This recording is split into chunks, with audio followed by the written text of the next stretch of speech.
நல்லா உழைக்கணும், நல்லா சாப்பிடணும், நல்லா பொண்டாட்டி பிள்ளைக்குட்டியை காப்பாற்றணும், தாய் தகப்பனை காப்பாற்றணும். ஆனால் தெய்வத்தை விட்டுடக்கூடாது. எந்த நிலையிலும் தெய்வத்தை விட்டு விடாது. நான் போனங்க கடவுளை கும்பிட்டேங்க கோயிலில். எப்போ கும்பிட்ட? நீ சிலையை தானே கும்பிட்ட, கடவுளை கும்பிட தெரியலையே உனக்கு. கடவுளை கும்பிடுங்கன்னு சொல்லி கொடுக்குறது தான் பிரம்மசூத்திர குழு. இவ்வளோ காலம் இவ்வளோ வயசு வரைக்கும் நீங்கள் சிலைகளை வழிபட்டு வந்தீங்க. இப்போ நமக்குள்ள ஒரு உயிர் இருக்குது. அந்த உயிரை நம்மளால் அறிய முடியல. அறிய முடியாதால நமக்கு உயிர் இல்லைன்னு சொல்ல முடியுமா? உயிர் இல்லைன்னு சொன்னோம்னா நம்ம இருக்க மாட்டோம். அது மாதிரி அறிய முடியாத கடவுளை நமக்கு அறிகிற சக்தி இல்லை. அதனால கடவுள் இல்லைன்னு சொல்ல முடியுமா?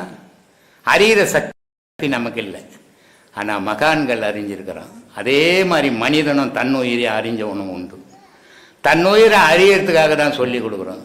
எந்த மதமாக இருந்தாலும், எந்த ஜாதியாக இருந்தாலும், எந்த வேதமாக இருந்தாலும், எல்லாரும் தன்னை உணராத ஒரு தெய்வ வழிபாடு எதுவுமே கிடையாது.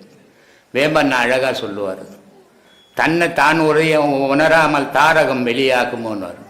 புக்குங்களை வச்சுக்கின்னு படித்து எதை சொன்னாலும் அது அந்த வேத நூலை கொளுத்தி சாம்பலாக்கி தண்ணியில் கரைடா. தெய்வம் மனிதனுக்குள்ள இருக்கிறான், தேடி எடுடான். அப்படிப்பட்ட வேத நூலில் கடவுளை பற்றிக்கிறத தவிர எந்த வேத நூலை படித்தும் ஞானி ஆகவே முடியாது. உன்னை நீ தேடும்போது தான் நீ ஞானியாகும். அதனால தான் நான் சொல்கிறது, கடவுளை தேடாதீங்க, முதல்ல உங்களை தேடுங்கன்றது. நீங்கள் யாருன்னு தெரிஞ்சால் கடவுள் யாருன்னு தெரியும். உங்களை யாருன்னு தெரியாத வரைக்கும் கடவுளை, அது எந்த மதத்து மனுஷனாக இருந்தாலும் சரி, அதுதான் முடிவு. அப்படிப்பட்ட முடிவான நிலையே கொஞ்ச நாள் பக்தி தேவை. சர்ச்சு போகணும், மசூதி போகணும், இந்து கோயில்கள் போகணும், எல்லாம் தேவை. அது வளர்ச்சி, மனசில் ஒரு நம்மளை விட உயர்ந்த பொருள் இருக்குதுன்னு உணர்றதுக்கு தேவைப்படுது. ஆனால் அதுவே முடிவு வேறு இருக்கக்கூடாது. இதெல்லாம் உணர்த்துற கடவுள் யார்? அதை நான் அறியவனவா? நான் மனிதனாச்சே, 6 அறிவு மனிதனாச்சே, நான் தெரிஞ்சுக்கணும் அப்படின்னு தனக்குள்ளவே தேடி தன்னை பார்க்கறது தான் மோட்சம், முக்தி. அப்படி தன்னை பார்க்குற நிலையை தான் ஒவ்வொரு மனிதனும் உருவாக்கிக்கும் போது அவனுக்கு தன்னென்ற ஒரு தைரியம் வருது. யாரும் தேவைடா, கடவுளுக்குறான் என்னை காப்பாற்றணும்.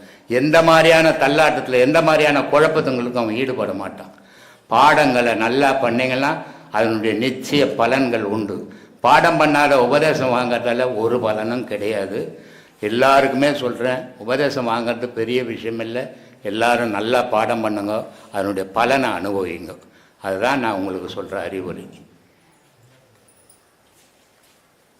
எல்லாரும் சாப்பிட்டீங்களாப்பா? ஏன்னா சாப்பிடாம யாரும் உட்காரக்கூடாது. நம்ம ஆசிரமத்தினுடைய குறிக்கோளை பசி இருக்கக்கூடாது. அன்னதானம் ரொம்ப முக்கியம். அதை தான் நம்ம பண்ணுறோம். இப்போ அதை பார்த்து பல சீடர்கள் அங்கங்கே அன்னதானம் பண்ணுறாங்க. ஏன்னா மனுஷனுக்கு போடுறோன்னு நினைக்கக்கூடாது. மனுஷனுக்குள்ளே கடவுள் இருக்கிறோம். அந்த கடவுளுக்கு அன்னதானம் பண்ணுறோன்னு நினச்சின்னா வேற்றுமை வரும். அதனால் சாப்பாடு ரொம்ப முக்கியம். நம்ம ஆசிரமம் கட்டின காலத்துலேருந்து எவ்வளோ கஷ்டத்தில் கூட இந்த சாப்பாடு போடுறத நான் நிறுத்தந்தே கிடையாது. அதே நேரத்தில் ஒவ்வொரு மாதம் சாப்பிடும்போதும் முதல்ல ஒரு 10 பேர், அப்புறம் ஒரு 20, அப்புறம் ஒரு 30, அப்படி போட்டுன்னு இருக்கும்போது கூட நான் என்ன நினச்சேன், இவ்வளோ தான் நம்மளால் முடியுமா, இதுக்கு மேலே முடியாதான்னு. இன்றைக்கி 2000 பேர் 2 நாள் சாப்பிட்றாங்க. இது ஒரு சந்தோஷம், நம்மளாலேயும் முடியுது அப்படின்ட்டு. அன்னதானம் ரொம்ப அவசியமானது. மனுஷன் வாழ்க்கையில் சாப்பாடுன்னு ஒன்று இல்லைன்னா உயிர்னு ஒன்று இருக்காது. அப்புறம் ஜாதி, மதம், கடவுள் இதெல்லாம் கூட எதுவும் அந்த மனுஷனை காப்பாற்றாது. சாப்பாடு தான் காப்பாற்று. அப்படிப்பட்ட சாப்பாடை கொடுக்குறது நம்ம மனுஷனுக்கு கொடுக்கல, கடவுளுக்கு கொடுக்குறோம் அப்படின்ற நினைப்போடு நம்ம இதை செய்கிறோம். இதை யாரும் இங்கே சாப்பிடாமல் பட்னியாக கிட்னியாக உட்காரக்கூடாது. கடவுள் வழிபாடுன்றது சாப்பிடாமல் உடலை வர்த்திக்கன்னு சொல்லவே இல்லை கடவுள். ஆனால் கடவுள் வழிபாட்டில் இந்த உண்ணாவிரதம் ஒரு பொழுது எதுக்காக இருக்கிறோம் அப்படின்னா, இந்த ஒரு பொழுது இருக்கிறதாலேயோ இந்த உண்ணாவிரதம் இருக்கிறதாலேயோ கடவுளுக்கு ஒரு பயணம் கிடையாது. மாதத்தில் ஒரு வாட்டி, 2 மாதத்தில் ஒரு வாட்டி இந்த ஒரு பொழுதுக்குது நம்ம உடல் ஆரோக்கியமாக இருக்கும். அதுக்காக தான் இந்த ஒரு பொழுதெல்லாம் வகுத்து கொடுத்தது. அது செய்யறதால ஒன்றும் தப்பு இல்லை. அதுக்குன்னு எப்போவுமே சாப்பிடாத கடவுளை வழிபாடுறேன்னா அது மூடத்தனமாக போயிடும். சாப்பாடு இல்லாமல் வழிபடுறது மகான்கள். ஏன்னா அவங்களுக்கு பசி, தூக்கம், தாகம் இந்த 3ம் கிடையாது. அதனால் அவங்க சாப்பிட்ணுன்னு அவசியம் கிடையாது. ஆனால் சராசரி மனுஷன் எந்த மகானாவது போய் எந்த கம்பெனிலையாவது வேலை செய்து ஒரு 10,000 ரூபாய் சம்பளம் வாங்க சோட்டணும். எல்லா மகானும் உட்காந்துருந்தா போய் பிச்சை எடுத்து சாப்பிட்டான், இல்லை மகான் உட்காந்துருந்தா எடுத்துன்னு வந்து போட்டு சாப்பிட்டாங்க. அதனால் அவங்களுக்கு வேலை வெட்டி கிடையாது, உடலில் பலம் தேவை கிடையாது. ஆனால் மனுஷன் வேலை வெட்டி பார்க்கணும், குடும்பத்தை பார்க்கணும், பல பிரச்சனைகளை சந்திக்கணும். அப்போ சாப்பிட்டா தான் உறுதியாக இருக்கணும். ஆனால் இந்த சாப்பாடு எப்படி இருக்கணும் அப்படின்றது தான் ரொம்ப முக்கியம். மனுஷன் ஏதோ சும்மா கிடைக்குது சோறு, மூக்கு பிடிக்க போடலாம் அப்படின்னு போட்டுட்டுனா மூச்சு வராது, போகும், மூச்சு திணற ஆரம்பிக்கும். ஆன்மீகத்தில் பயணம் பண்ணுறவங்க எப்படி சாப்பிட்ணுன்னா, அரை வயிறு சாப்பிட்ணும், 1/4 வயிறு தண்ணி இருக்கணும், 1/4 வயிறு காற்று இருக்கணும். அப்போது அவன் உடல் சீராக இருக்கும். அது மாதிரி இல்லாத இஷ்டத்துக்கு போட்டு அடைச்சோம்னா காற்று நிற்காது, தண்ணி நிற்காது, உபத்திரம் கொடுக்கும் உடம்பு, அந்த மாதிரி இருக்கும். அதனால் சாப்பாடு அவசியம், எல்லாரும் சாப்பிடணும். அதை தான் நம்ம இங்கே ஆசிரமம் கட்டின காலத்துல 18 வருஷமாகவும் அதான் செய்துன்னுக்கிறேன். அதனால் அதை யாரும் பட்னியாக வந்து உட்காந்து இங்கே கிளாஸ் கேட்கறதோ இல்லை கேள்வி கேட்கறதோ இருக்கக்கூடாது. எல்லோரும் யாராவது கேள்வி கேட்கணுன்னா வாங்க.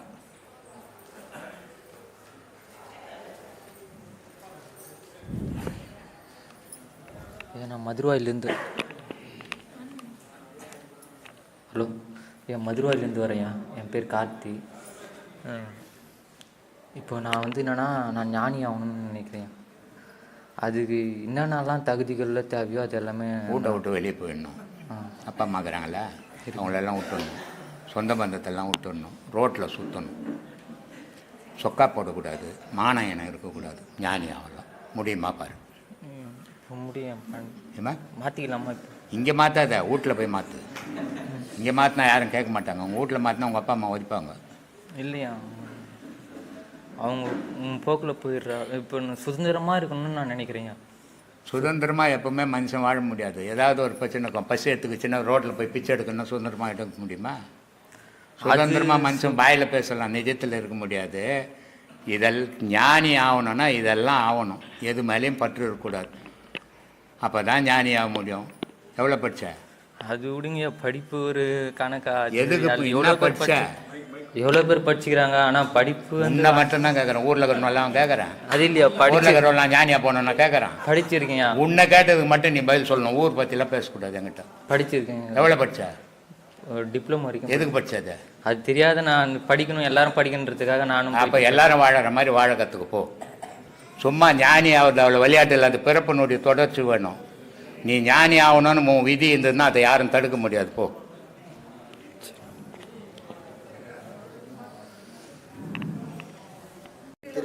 இதில் மைக்கில் உட்காந்து சொல்லுப்பா. பட்டினத்தாருக்கு வந்து திருச்சிற்றம்பலம்னு ஒரு வார்த்தை எப்பவுமே சொல்லிட்டு இருப்பாரு. திருச்சிற்றம்பலம். உங்கள் வாயால் எனக்கு ஒரு வார்த்தை கிடைக்குமான்னு நான் ரொம்ப நாளாக எதிர்பார்க்குறேன்.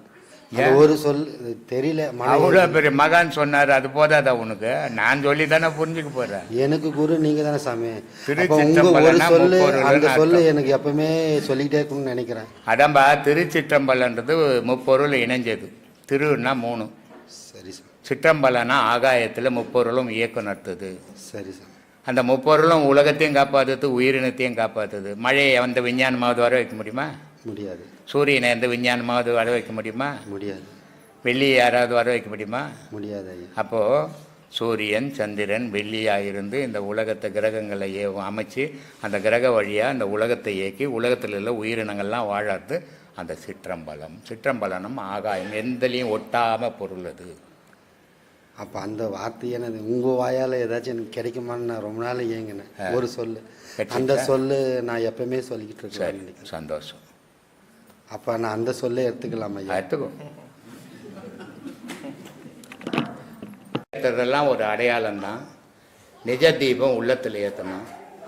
வள்ளலாரினுடைய இதில் வந்து சொல்லுவாங்க, விளக்கு கொளுத்தி வச்சு பார்க்க சொன்னாங்க. அந்த விளக்கை கொளுத்தி வச்சு பார்க்க சொல்ல, உள்ள விளக்கை கொளுத்தி பாருன்னாரு. இவங்களால் முடியாததில் வெளியே விளக்க கொளுத்தி வச்சுறாங்க. அதே மாதிரி கார்த்திகை தீபன்றது மலை உச்சியில் ஏற்றதுக்கு காரணம் உங்கள் தலை உச்சியில் தீபம் எரியணும். அதுக்கு அடையாளம் தான் அது. அந்த அடையாளத்தை உங்கள் உள்ளத்தில் தீபத்தை ஏற்றுங்க. இறைவனை மனசார நினைங்க.